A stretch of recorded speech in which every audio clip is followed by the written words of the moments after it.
Sitting alone on my chest, looking to the universe.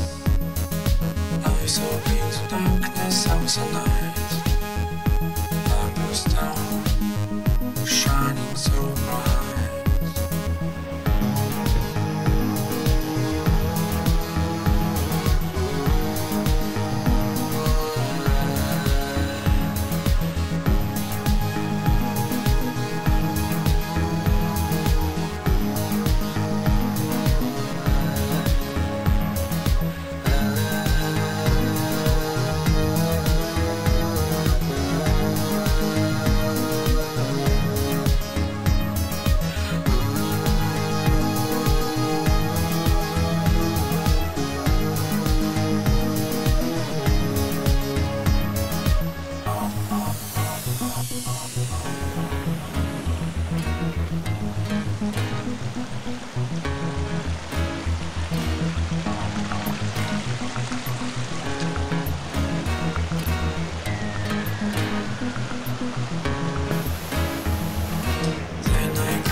Voilà, bonjour à tous, eh bien bonne année d'abord, en espérant que on se sorte un peu de ce virus, qu'on puisse pêcher normalement, parce que cette année, enfin l'année dernière maintenant, c'est vrai que c'était pénible, les confinements, tout ça, on a voilà, eu très loupé vraiment la saison, mais bon, ça va s'arranger.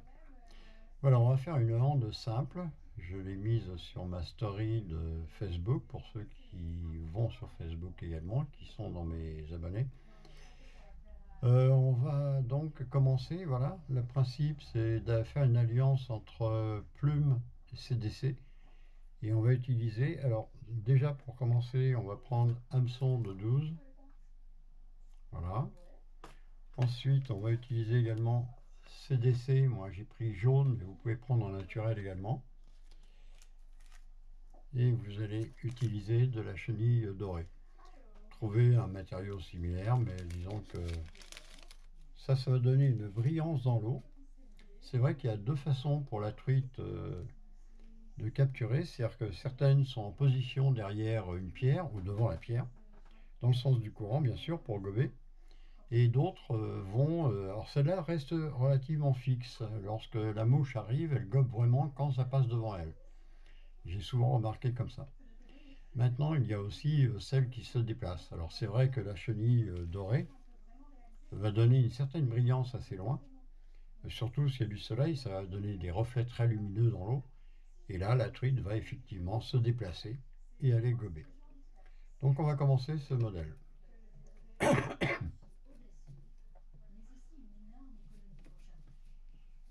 Un petit étau qui est sympa. Hop. Il faut bien serrer cette partie-là pour pouvoir défaire la mouche. Bon, c'est simple comme étau, mais ça marche bien. Bon. Allez, c'est parti. On prend l'hameçon. On le met en position dans l'étau. Voilà. Bien le mettre droit. On serre. On vérifie que ça ne bouge pas. C'est désagréable quand on tire le fil et que l'hameçon se mette à bouger. J'ai le problème un peu avec ce type d'étau qui est quand même petit. Lorsque je fais des mouches à saumon avec des hameçons qui sont relativement gros, tels que ceux-ci, c'est vrai que c'est pas facile. Ça arrive à bouger. Bon, on va prendre du fil couleur chartreuse en 8-0. On va commencer un peu plus loin que le guet. Il faut laisser quand même la place ici parce qu'on a le montage plume CDC ici et une autre plume que je vais vous montrer après. On va commencer par attacher donc la queue en CDC, cul de canard.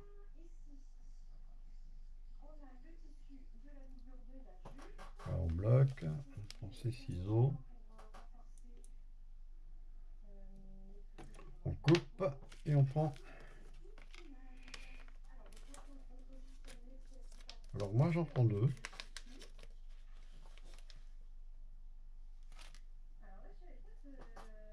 Voilà, je mets en place, position comme ça.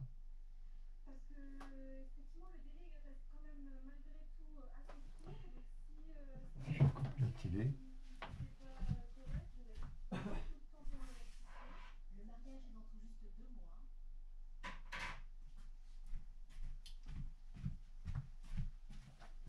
Des fois quand je regarde le film, après quand je visualise, je m'aperçois que j'ai oublié d'éteindre ma télé.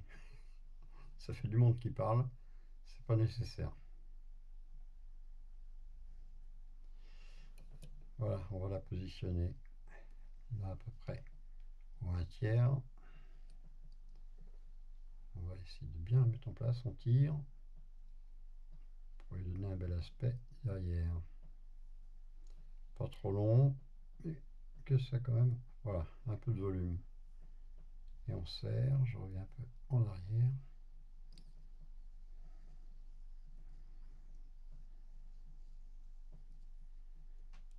Voilà. Là c'est bon. Allez. Je ligature le reste de la plume pour bloquer. Et je coupe l'excédent. Gardez les restants parce que des fois les fibres ici on peut les utiliser pour d'autres plumes.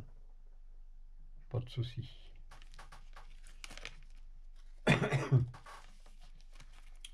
Alors on va prendre un bout de chenille.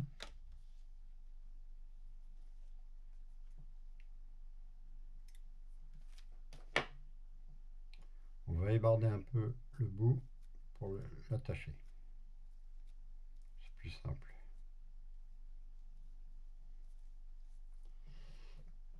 Voilà, je ligature à peu près à ce niveau-là. Et je reviens en arrière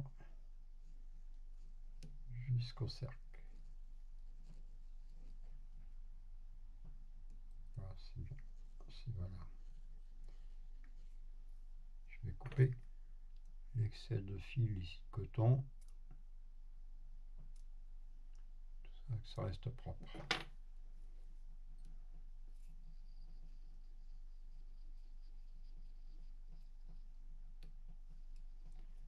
Voilà, il reste à enrouler simplement. Vous allez voir, c'est très simple. On enroule la chenille.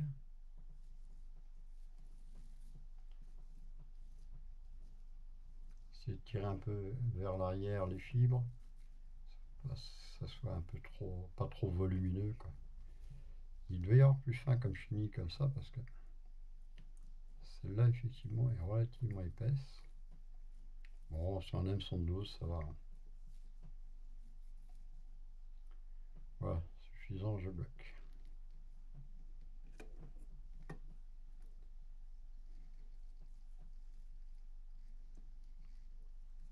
Et je coupe.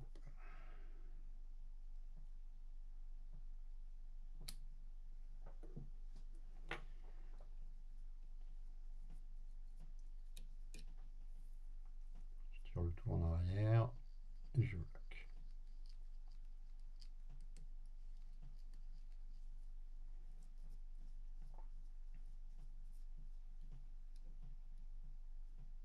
Ce que vous pouvez faire également, si vous trouvez un peu long derrière, vous le recoupez un peu. Faut pas que ça dépasse trop quand même. c'est plus propre. Ça meilleure allure. Je vais prendre une plume CDC et qui soit relativement long, quoi. Comme ça. Voilà. Voilà, l'attacher devant. On ramener à l'arrière les fibres. Et on fixe la pointe. 3-4 tours. Par sécurité, je ramène en arrière le bout de la plume CDC.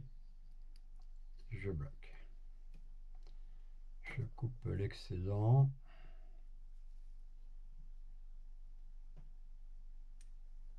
Voilà. Maintenant, je vais prendre ma pince à hacle. Je vais ramener les fibres en arrière. Je vais me débarrasser de ça. Je pose. Voilà. Je fais un peu de place. Et on fait l'enroulement. Tirez bien en arrière les fibres le mieux possible. 3-4 tours. C'est suffisant.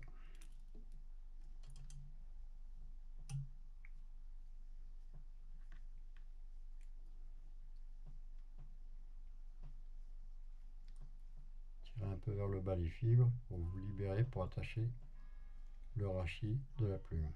Voilà. Hop, en arrière et en avant aussi je bloque. Voilà, je coupe maintenant l'excédent.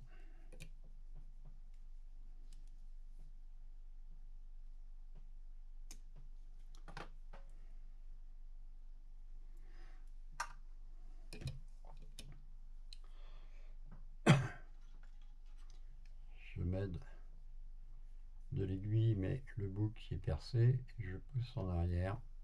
Ça va me permettre de faire une bonne ligature pour bien repousser en arrière les fibres de la plume CDC.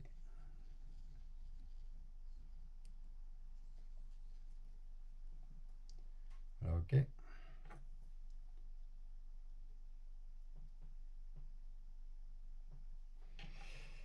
Maintenant, on va choisir une plume. Vous pouvez prendre une grise de Perlé. Je vais prendre une plume comme j'ai mis sur l'autre. Je vais rester dans le même style.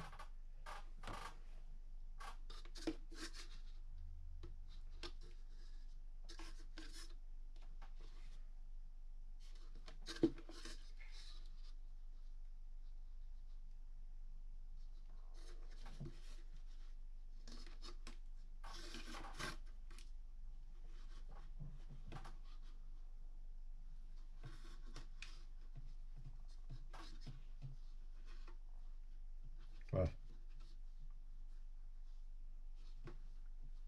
Je vais prendre une plume ça.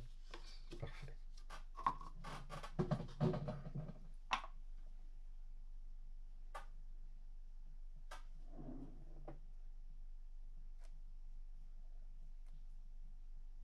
On les barde. Je coupe ce qui me gêne là. Voilà. On enlève un petit peu ici pour que ce soit propre. Ok. Je vais prendre la pince à hacle. Pincer le bout de votre plume.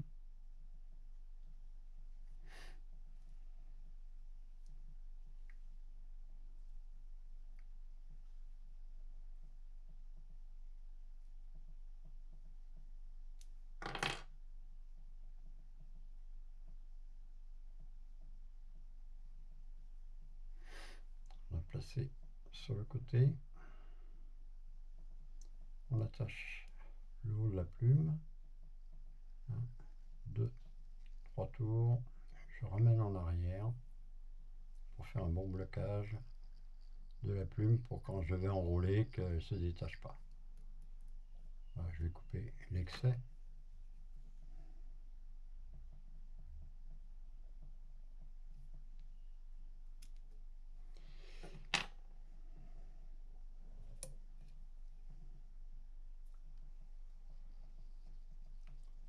Quelques enroulements et la pince.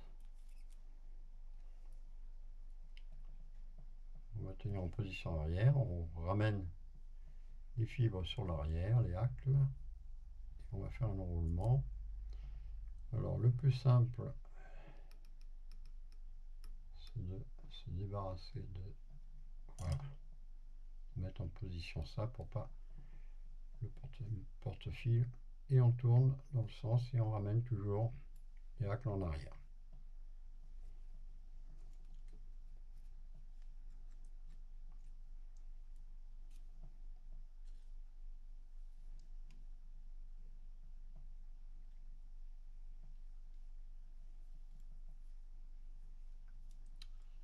Un peu rebelle là.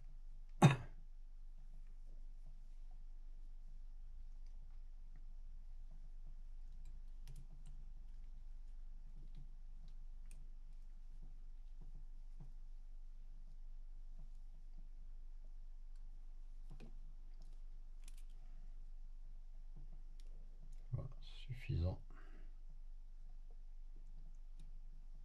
J'arrache le bas de cela. Voilà, je me libère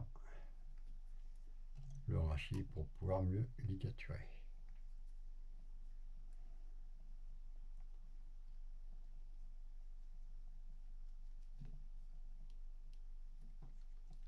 Je bloque. On se débarrasse de la pince à hacles. Ramener le tout en arrière. Et on fait son petit enroulement de tête. De façon à pousser également les hacles en arrière. Voilà, suffisant. Je coupe le rachis qui dépasse.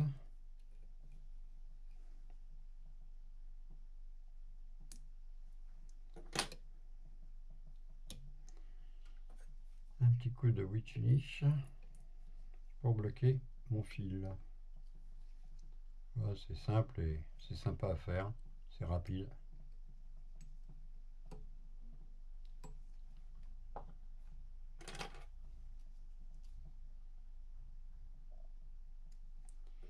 Petite astuce pour les petites fibres qui dépassent des fois devant. Je prends une cuillère que j'ai percée avec une perceuse. Je cache mes plumes. Un petit coup de briquet, un petit coup de flamme dessus. Voilà, il n'y a plus rien qui dépasse. Je vais prendre un petit peu de vernis pour assurer, disons, l'étanchéité en même temps que ça ne se... Si ça frotte sur les cailloux ou autre, que ça ne pas. Le vernis fait des fils, c'est désagréable. Voilà.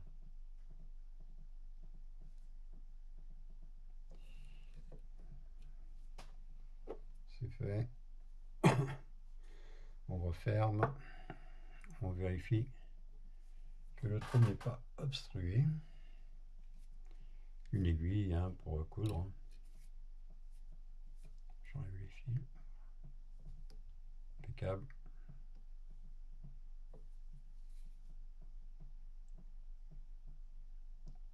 Voilà, c'est bon. Ça, je suis sûr qu'au bord de l'eau, je suis pas embêté.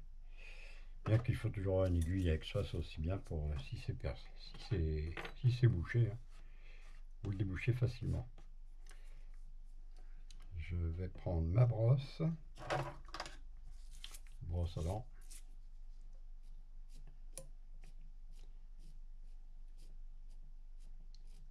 Petit coup de brosse, ça délie un peu les fibres de la plume et ça lui donne sa forme. Voilà, c'est tout simple, mais ça pêche. Voilà, bon montage, et puis n'hésitez pas à liker le petit pouce bleu pour si vous aimez bien. Si vous n'aimez pas, vous faites le pouce en bas. Et puis ceux qui ne sont pas abonnés, qui arrivent pour la première fois, qui découvrent, n'hésitez pas à vous abonner, vous serez toujours prévenus d'une nouvelle mouche. Allez à tous, bon début d'année. À plus.